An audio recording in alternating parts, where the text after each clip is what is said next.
하나님 나라 공동체. 하나님 나라 공동체라는 제목의 시리즈를 시작하도록 하겠습니다. 오늘 첫 번째 주에 주신 말씀은 그 제목이 모퉁이돌이라고 해서 이제 앞으로 제2수요일 즉 사순절이 시작하는 시점까지 총 7주간에 걸쳐서 우리가 나누게 되는 모든 이야기의 기준이 되는 말씀이 되겠습니다. 자, 우리에게 주신 본문 말씀은 에베소서 2장입니다. 그러므로 이제부터 여러분은 외국 사람이나 나그네가 아니요 성도들과 함께 시민이며 하나님의 가족입니다. 여러분은 사도들과 예언자들이 놓은 기초 위에 세워진 건물이며 그리스도 예수가 그 모퉁이돌이 되십니다. 그리스도 안에서 건물 전체가 서로 연결되어서 주님 안에서 자라서 성전이 됩니다. 그리스도 안에서 여러분도 함께 세워져서 하나님이 성령으로 거하실 처소가 됩니다. 아멘. 자, 우리 사랑하는 진리와 자유 공동체 교회의 성도 여러분. 자, 여러분 혹시 집을 지어 보셨습니까?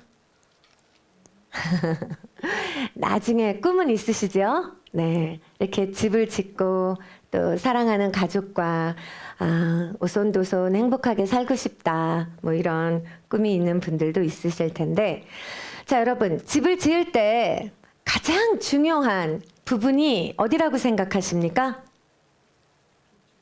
네, 우리 모두가 알고 있죠. 기초. 그럼 기초가 어디입니까? 바닥인가요? 네, 요즘 현대 시공에서는 아마 그럴 것 같습니다. 자, 그런데 옛날 과거에 돌을, 이렇게 큰 돌을 하나하나 이렇게 일일이 다 쪼개고 해서 돌을 만들어서 이 돌로 건물을 짓던 그 시절에 이 건물을 지을 때 가장 중요한 위치는 코너, 바닥의 코너, 그 가장 기초 석을 놓는 그 제일 첫 코너 자리입니다. 왜 그러냐면 그 코너가 아주 조금만 방향이 틀어지거나 수평이 기울기만 해도 처음에는 티가 안 나요. 그런데 시간이 지나면 그 기초석, 그 코너에 놓은 가장 첫 돌, 그 돌에 맞춰서 이어간 대로 지어지고 올라간 그 집에서 그 미세한 기울기가 나중에는 문이 삐걱거리는 소리가 나다가 창문이 안 닫히기 시작하고 세월이 지나면 벽에 금이 가기 시작하는 것입니다. 그때 가서 손을 보려면 결국 지붕부터 다 뜯고 모든 것을 다 헐어버리고 가장 처음 놓았던 코너 자리에 그 기초석부터 다시 놓아야 했어요. 건물은 큰 사고로 무너지기보다는 작은 틀어짐으로 무너진다는 것을 우리는 다 알고 있습니다. 그래서 건축은 시작부터 그 기준이 제일 중요한 것입니다. 오늘 우리가 읽은 이 본문에서 바로 우리 교회라는 주님의 몸, 주님의 교회라는 이 성전, 이 교회의 기준을 이렇게 말하고 있습니다. 20절에 그리스도 예수가 그 모퉁이돌이 되십니다 라고 말입니다. 아멘. 이 모퉁이돌이 지금 말씀드린 그 코너에 놓이는 기초석이에요. 그래서 이것은 그냥 처음 놓는 돌이 아닙니다. 어떤 의미를 가지냐면 기능이 아주 분명했어요. 당시에. 모퉁이돌은 방향을 정렬합니다. 이 집이 궁극적으로 어떤 방향으로 놓일지 그 기초석이 방향을 결정해버리는 거예요. 그 다음에 이 모퉁이돌은 직각의 기준을 세웁니다. 이 위로 올라가는 벽에 이것이 직각이 되느냐 마느냐가 그 기초석이 놓인 그 수평에, 그 직각에 달려 있는 것이에요. 그리고 이 모퉁이돌은요, 두 벽을 맞물려서 결합시켜서 한 집이 되게 하는 역할을 합니다. 즉 연결의 기준이 돼요. 자, 그러니까 우리가 지난 송구영신 예배 때부터 교회에서 우리가 서로 연결되어져 가는 것, 우리가 그리스도의 몸이기 때문에 서로 연결되어 가야 합니다. 우리는 서로 붙어서 연결되어져야 합니다. 각 부분의 지체인 것입니다. 막 이런 얘기를 강조했지만, 자, 교회의 목표 자체가 연결은 아닌 거예요. 이게 무슨 말이냐? 교회가 추구해야 되는 것은 가장 먼저 기준인 것입니다. 기준. 기준이 바로 놓이고 연결이 되어야지 연결 자체를 목표로 하다가는 기준을 놓쳐버릴 수가 있다. 무슨 이야기인지 감이 오십니까? 만일 우리가 그리스도의 몸을 이룬 지체들인 우리가요, 연결에만 목적을 두고 기준을 몰라 하면 이 기준 없이 연결된 것은 금세 피곤해집니다. 결국 틈이 벌어지고 기울어집니다. 방향이 맞지 않게 함께 가면 계속 부딪힐 수밖에 없습니다. 기준 없는 열심은 그냥 계속되는 노동에 불과합니다. 그래서 모두가 다 쉽게 소진되어 버리는 결과를 낳고 맙니다. 그러니 교회를 건물에 비유할 때 가장 중요한 것은 연결되는 그 자체보다 기준이 가장 중요하다. 그것이 가장 드러나야 하고 그 기준이 가장 중심에 자리 잡고 모든 것을 결정해야 합니다. 이 기준에 맞추어서 우리는 연결되어야 합니다라는 이야기가 중요하다는 거예요. 바로 이 얘기까지가 우리 지난 송구영신 예배 때 에베소서 4장 15절 16절 말씀을 붙들고 우리가 이야기한 바입니다. 우리가 그 전 주에 마지막 주에 이런 이야기를 했지요. 우리는 그리스도 안에서 새 사람을 입어야 합니다. 우리 노력으로는 절대 될 수 없고 오직 그리스도의 관계 안에서 새로운 인식, 그 참 지식을 가지고서 그리스도를 입어야 우리는 새 사람으로 변화될 가능성이 있습니다. 이 얘기를 했고, 그리고 나서 송구영신 예배 때에 그러면 우리가 어떻게 그리스도를 옷 입는가? 어떻게 그리스도를 입는가? 그리스도의 몸이 되어야 그리스도를 입습니다. 혼자서는 결코 새 사람으로 변화될 수가 없습니다. 그리스도의 몸으로 훈련받고 그리스도의 몸으로 사랑하며 그리스도의 몸으로 함께 자라가는 것입니다. 거기에 우리가 새 사람이 될 유일한 길이 있습니다. 라는 이야기를 한 거예요. 자, 그런데 바로 오늘은 그래서 무엇을 강조하는 바냐? 그럼 우리가 무엇을 기준으로 그의 몸이 되는가? 무엇을 기준으로 그분에게 연결되는가 하는 이 얘기가 오늘 설교의 핵심이자 주제가 되겠습니다. 이미 여러분은 답을 압니다. 사도 바울도 오늘 본문에서 이렇게 대답하고 있는 것입니다. 그리스도께 맞춰서 모퉁이돌이 되시는 기준이 되시는 그 그리스도께 맞추어서 정렬이 되어진 바로 그 모습이 그리스도의 몸으로 가장 합당한 연결된 모습이라 하는 부분입니다. 그냥 연결되는 것이 아니고 기준에 맞춰서 그 방향에 맞춰서 그 직각을 잡아 놓은 그 일관된 방향을 맞춰서 올바르게 똑바로 무엇이든지 그 기초석에 맞추어서 함께 연결이 돼야 한다는 것입니다. 이 돌에 연결돼서 가는데 그 다음 돌이 조금 살짝 삐딱하게 자리를 잡고 있으면 이 기초석에 전면을 갖다가 붙이지 않고 모든 것을 다 기초석에 맞추지 않고 한쪽 모서리만 갖다가 벽에 대고 있으면 그 뒤로부터 연결되는 모든 돌들은 다 다른 방향으로 꼬여지게 되는 것입니다.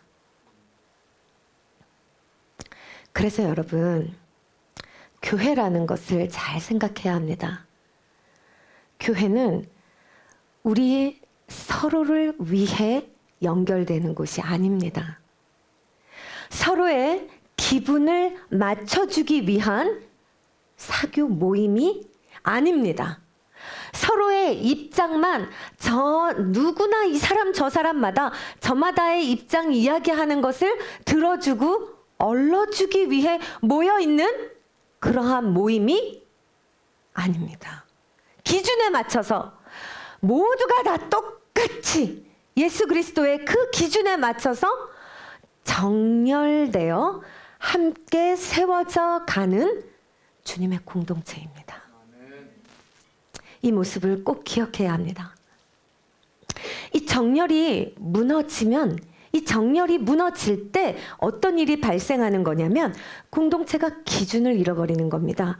그리고 그 자리를요, 대부분의 경우요, 감정이 차지해요.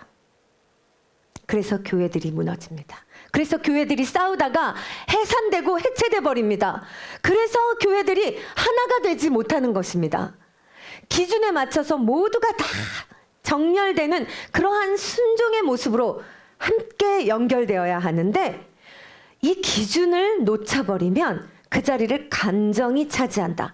그래서 교회 안에서 그냥 걸핏하면 우리 지체들 안에 나 힘들어, 나 서운해, 나 삐졌어, 나 상처받았어, 더 못하겠어, 왜 나만 해야 돼, 싫어 등등 내 감정이 나의 기준이 되고 맙니다. 나의 신앙생활에.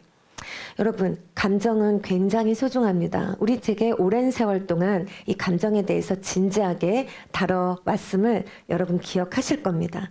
감정은 우리 자신의 현재 상태를 보여주는 계기판과도 같은 것이고 하나님으로부터 온 것입니다.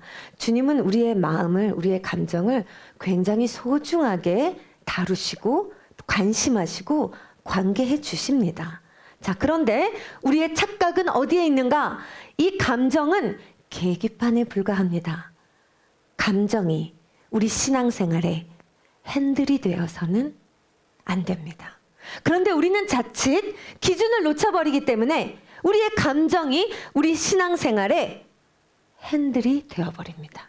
우리의 컨디션이 우리 신앙생활에 핸들이 되어버려요. 이렇게 되면 우리는 기준을 놓치고 신앙생활을 하게 되는 것입니다. 정서적으로 건강하다는 이야기를 지금 3년째 우리가 하고 있습니다. 정서적으로 건강하다 하는 말은 감정에 동요가 없다, 이 얘기도 아닙니다. 감정적으로 건강하다는 것은 그냥 내 감정을 그럼 여과 없이 누구나 다 표출할 수 있다. 모든 사람의 감정을 다 너무너무 듣다가 그게 기준이 돼서 이리 갔다가 저리 갔다가 이거 맞추고 저거 맞추고 그렇게 혼란을 야기하는 또 그런 모습도 당연히 아닙니다. 정서적으로 건강하다는 것은 감정까지도 예수님께 정렬이 되었다는 의미입니다. 우리의 감정을 인식하고 그 감정을 예수님께 정렬시키는 것입니다. 그것이 정서적으로 건강해진 모습입니다. 우리의 감정이 예수님이라는 기준을 넘어서서는 안 되는 것입니다. 자, 그래서 바울이 이 교회의 모습을 어떻게 설명하는지 이제 본문을 따라가면서 한 절씩 봅시다. 19절에 보니까 그러므로 이제부터 여러분은 외국 사람이나 나그네가 아니에요. 자, 외국 사람이나 나그네 어떤 특징이 있습니까? 그 나라의 질서에 그렇게 규율에 얽매이지 않는 사람들입니다. 그냥 자의적으로 살면 됩니다. 그래도 모든 사람이 외국인이니까 이해합니다. 자기 생각을 말하면 되는 사람입니다. 자, 그러나 여러분은 더 이상 외국 사람이나 나그네가 아니요, 성도들이며 그리고 하나님 나라의 시민이며 소속을 분명히 하는 겁니다. 그러면서 가장 집약적이고 가장 끈끈한 연결점인 여러분은 하나님의 가족입니다 라고 말해요.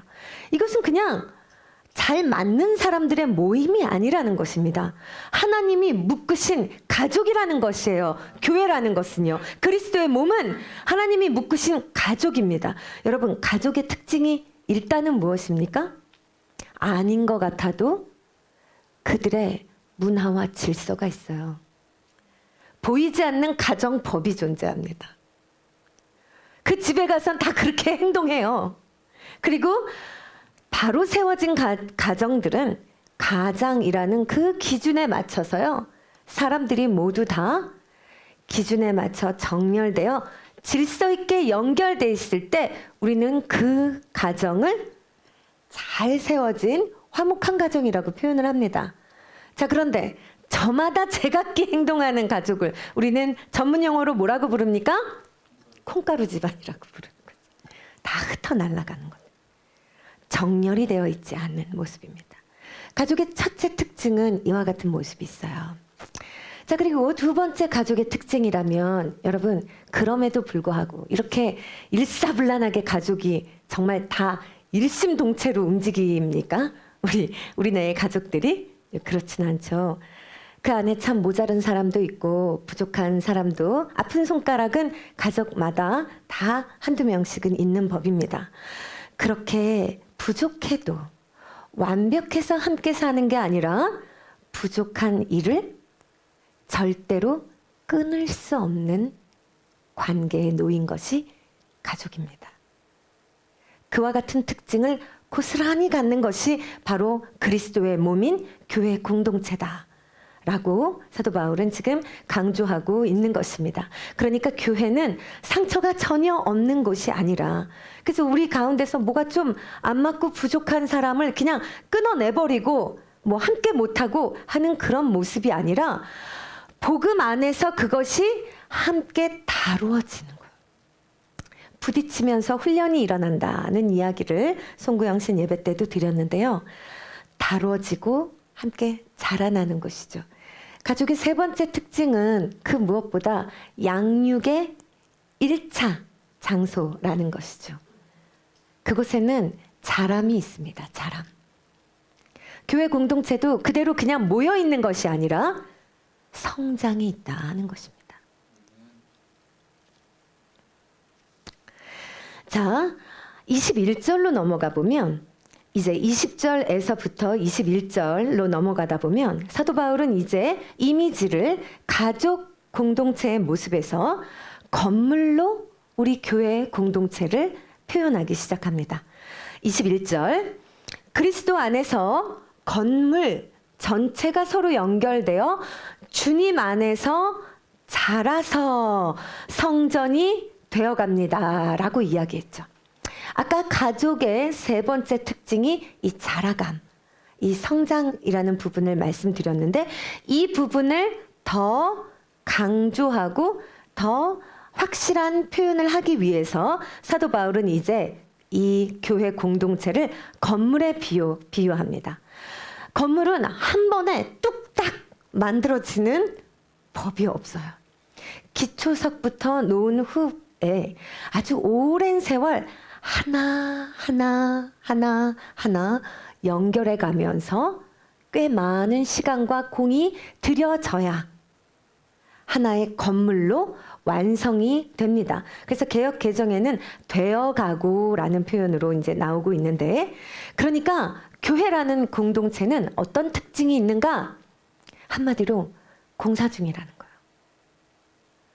공사 중이다 라는 의미를 우리가 잊어버리는 순간 우리는 불평이 많아집니다. 불만이 많아지고요. 서로를 품고 용납함이 줄어들게 됩니다. 그러니까 지금 여기는 현재 우리 여기 공사해 봐서 아시잖아요. 우리 이사할 때 그 먼지 구덩이 속에서 얼마나 힘들었는지 기억하시는데, 무언가 안락하고 편안하게 완성된 모습이 아니라 내가 훈련받고 자라가게 하신 이 교회 공동체의 모습은 본질 자체가 언제나 공사 중이다. 그것을 기억하자 하는 이야기입니다. 자, 여기도 계속 반복해서 이 이미지를 이어갑니다. 서로 연결되어서 라는 이야기는 여기서도 강조가 됩니다.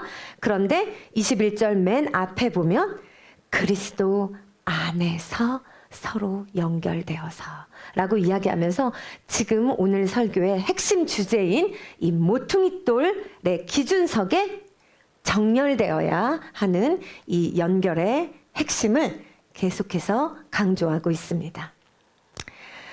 자, 그래서 모퉁이 돌이 기준이 되시는 이 교회 공동체를 생각하며 우리가 신앙생활을 할 때 성도 간의 이 연결을 맺는 방식과 방법에서 우리가 진짜 기억해야 될 것은요. 서로의 비위를 맞추는 그러한 모습이 격려가 결코 아니라는 것입니다. 우리가 지체 간의 사랑으로 하나 되고 또 정말 지체 간에 서로 용납하고 품으며 우리가 함께 연결되는 것을 추구할 때 이때도 결코 잊지 말아야 할 것은 그를 그리스도께 정렬시키는 이 목표를 가지고 내가 함께 관계를 하는 것이지 그를 나에게 맞추거나 아니면 내가 그에게 맞추는 식으로 우리가 공동체를 이루어가면 아까 말했듯이 기준석은 그 자리를 잃어버리고 맙니다. 이것을 꼭 반드시 기억해야 할 줄로 믿습니다. 자, 그리고 나서 22절에 사도 바울은 이 교회의 본질의 그 절정이 되는 이야기로 마무리를 하십니다. 그리스도 안에서 여러분도 함께 세워져서 하나님이 성령으로 거하실 처소가 됩니다. 자, 그래서 지금 교회 본질의 모습을 가족으로 그리고 건물로 묘사한 후에 가장 마지막으로는 뭐라고 표현하고 계십니까? 성령이 거하시는 처소. 이것이 교회의 본질이다 하는 것이에요. 그러니까 교회의 목표를 생각할 때 우리끼리 그냥 친한 공동체. 우리끼리 우리 안에 누구도 상처 안 받고 그냥 좋아라 하는 공동체. 이것이 교회의 목표가 아니라는 거예요. 교회의 목표는 성령이 거하시는 처소여야 한다는 것입니다. 이것은 너무나 중요합니다. 그래서 겉으로 멋져 보이는 공동체, 우리가 마음이 편한 공동체, 그것은 참된 교회의 지표가 되지 못하는 것입니다. 교회 목표는 성령의 거하심이에요. 하나님이 거하시는 자리, 성령이 머무시는 공동체가 되어야 한다는 것입니다. 그래서 마틴 로이드 존스가 하나님의 나라라는 굉장히 두꺼운 책을 썼는데 거기에서 말하는 하나님 나라의 그 핵심 가운데 특히 교회에 대해서 말하면서 하나님의 나라는 겉에서 보이는 것으로 결코 판단되지 않는다라는 이야기를 해요. 우리가 우리끼리 마음 편하고 서로 친하게 지내는 그 자체도 사실 겉으로 보여지는 교회 외양에 포함되는 모습입니다.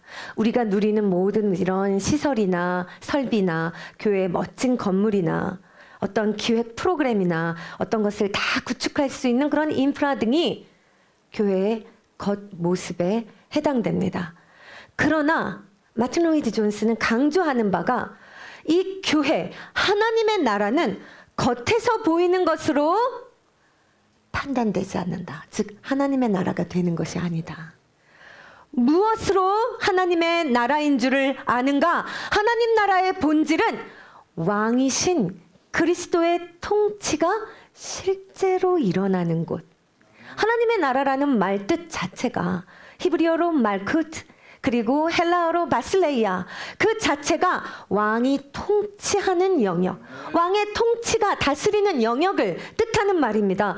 즉 그리스도의 통치가, 그리스도의 기준됨이, 그리스도의 진리가 정말로 내재화되고 실천이 일어나는 바로 그것이 하나님 나라의 지표가 되는 것입니다. 이렇게 그리스도가 왕 노릇하시고 그리스도께서 그 보좌에 자정하셔서 주권을 행하시는 그 자리가 성령이 거하시는 자리입니다. 다른 곳에 성령이 임하시는 게 아닙니다. 우리가 막 마음으로 사모하면 성령이 임하시고 거기가 성령의 거처가 되는 줄로 착각합니다. 진리의 성령은 진리 안에만 거처를 삼으실 수 있습니다. 그러니 진리이신 그리스도가 왕 되셔서 통치하시는 그 자리가 성령의 거처입니다. 그러니까 다시 처음부터 모든 이야기는 하나입니다. 진리이신 그리스도께 무엇이든지 100%를 맞춰서 우리가 차례대로 질서 있게 정렬하여 연결되어 있으면 그 교회 공동체가 성령이 거하시는 처소, 즉 주님이 얘기하시는 그리스도의 몸된 그 참된 모습이 된다 하는 것입니다. 자, 그래서 이제 이렇게 우리가 기준을 삼고 신앙생활을 하는데 우리의 신앙이 어디서 미끄러지는가? 정말로 모태신앙으로 그리고 정말 뜨겁게 기도하면서 신앙이 정말 뜨거워진 사람도 이 교회 생활을 하다가 언제 신앙이 미끄러지고 언제 흔들리며 또 언제 매너리즘에 빠지는가? 이런 유혹이 있어요. 바로 본 회퍼가 우리에게 경고한 바인데요. 내가 꿈꾸는 교회, 내가 이상적으로 생각하는 교회, 그래서 이제 내가 꿈꾸는 교회라고 표현했거든요. 내가 꿈꾸는 교회를 만났을 때 그곳은 더 이상 하나님의 나라가 되지 못해요. 이게 무슨 말인지 아십니까? 자의적인 판단에 대해서 우리 지지난주에 설교 시간에 말씀을 드렸습니다. 신앙생활하면서 내가 잘 알아, 이제. 말씀의 지식도 많이 들어갔고 성도의 교제에 관한 노하우도 많아. 그리고 내 마음은 정말로 사람들을 섬기고 함께 하는데 충성하고 헌신 봉사도 그동안 많이 해서 훈련도 많이 받은 느낌이에요. 그리고 보니 내 안에 심지어 사랑도 있는 듯해. 자, 이때부터 판단, 결정, 또 내 안에서 쉽게 일어납니다. 내가 원하는 모습을 교회 안에서 추구해 가기 시작한다는 거예요. 이거는 좀 이래야 되지 않아? 저거는 좀 이래야 되지 않나? 이거 좀 힘든데 이거는 좀 빼고 가자. 이거는 좀 어려운데 이거는 뭐 그렇게 성경에서 위배되겠나? 등등. 나의 자의적인 판단으로 교회에 주님이 진리로 갖추어 가시는 그 방향에서 우리에게 요구되어지는 그 내용들을 우리 마음대로 빼가요. 반대로 주님이 뜻하시고 말씀하시지 않은 것, 우리가 그리스도의 몸으로 함께 자라가기 위해서 우리를 훈련하심과 또 우리에게 사랑을 베푸심에 이 모든 선상에서 주님의 뜻으로 우리에게 주어지지 않은 것을 내가 가지고 와서 이거 한번 이렇게, 이거 한번 이렇게 하면 뭔가 너무 멋있는 교회가 될 것 같아요. 다른 사람들한테 되게 인정받고 부러움을 사는 교회가 될 것 같아요. 이렇게 하면 뭔가 믿음 없는 사람들이 와서 마음 편안하게 잘 들어오고 좋아할 것 같네요. 라는 나름의 합리성과 정당성을 가진 내가 꿈꾸는 교회에 대한 모습이 우리 안에 자꾸 자라가요. 그리고 직분의 연수가 길어지고 신앙의 연수가 길어질수록 그것을 심지어 발언하기까지 합니다. 교회 안에서. 그래서 영향을 끼치기 시작해 가면 이미 진리이신 기초석 되시는 모퉁이돌 되시는 그 예수님의 가르침 앞에 우리가 가지런하게 정렬되어 있는 모습은 아닌 거예요. 그것이 비록 우리 눈에 우리가 추구하는 이상이 아니어도, 그것이 우리가 보기에 우리가 꿈꾸는 교회의 모습의 방향이 아닌 것 같아도, 그것이 예수 그리스도의 기준이고 방향이면 우리는 그 길을 가는 겁니다.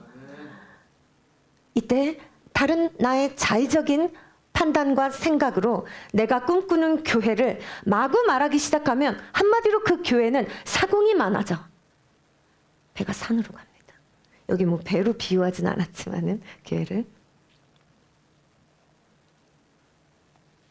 이 부분이 가장 큽니다.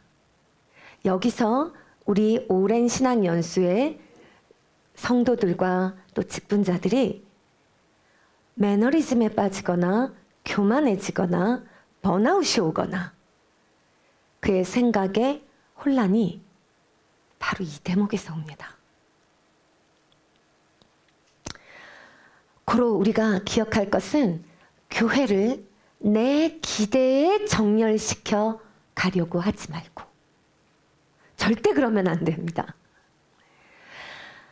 내 기대에 교회를 맞춰가려고 그런 각도로 내 생각이 자칫 흐르고 있다면 얼른 회개해야 합니다. 반대로 우리는 나의 기대를 그리스도께 정렬시켜야 합니다. 모퉁이 돌 되시는 예수님께, 그리고 그 돌에 맞춰서 지어져가는 이 성전의 한 돌이다 라는 자신에 대한 정체성을 가져야 하는 것입니다. 2026년 우리 교회의 표어는 우리 다 같이 다시 한번 큰 목소리로 읽어봅시다. 시작. 정서적으로 건강한 교회입니다.